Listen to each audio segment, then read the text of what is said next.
இன்னைக்கு மலேசியா என்ற சேவை வந்து மலேசியாவில இருந்து உங்களுக்கு சாப்பாடு கொடுக்க சொல்லிருக்காங்கம்மா.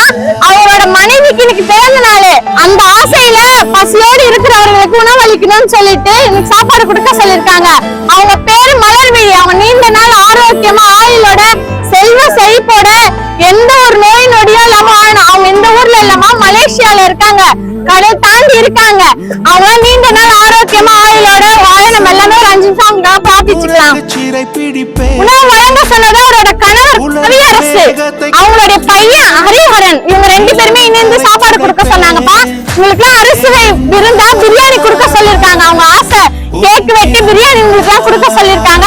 நீங்க நல்லபடியா திருப்தியா சாப்பிடணும்னு அவங்களோட ஆசை. அவங்க ஃபேமிலி எல்லாருமே நீண்ட நாள் ஆரோக்கியமா ஆயுளோட செல்வ செழிப்போட வாழ எல்லாமே 5 நிமிஷம் பிரார்த்திச்சுக்கோங்க. அவங்க ஏன்னா ரொம்ப துணிவு இருக்காங்கப்பா. அவங்க நல்லபடியா நிம்மதியா இருக்கணும், எந்த ஒரு நோய் நொடியும் இல்லாம. பிறந்த நாள் வாழ்த்துக்கள். பிறந்த நாள் வாழ்த்துக்கள். பிறந்த நாள் வாழ்த்துக்கள். நீண்ட நாள் இனிய பிறந்தநாள் வாழ்த்துக்கள் மலர்விழி அம்மா. அருப்பெருஞ்சோதி தனிப்பெருங்கருணை.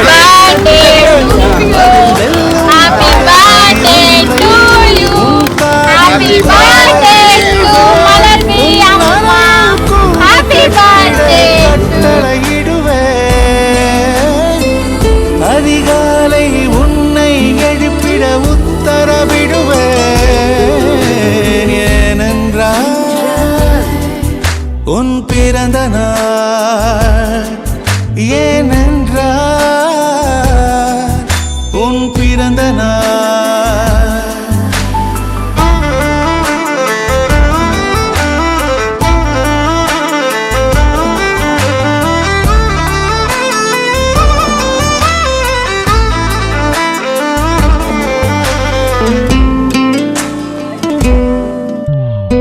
மலையுச்சி எட்டி பனி கட்டி வெட்டி உன் குளியல் தொட்டியில் கொட்டி சூரியனை வடிகட்டி பனியெல்லாம் முடுக்கிடுவேன்.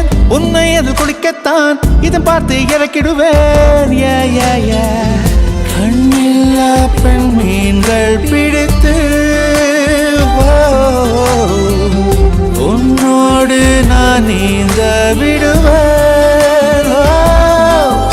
நீ குளித்து முடித்து துவட்டத்தான் என் காதல் மடித்து தந்திடுவே.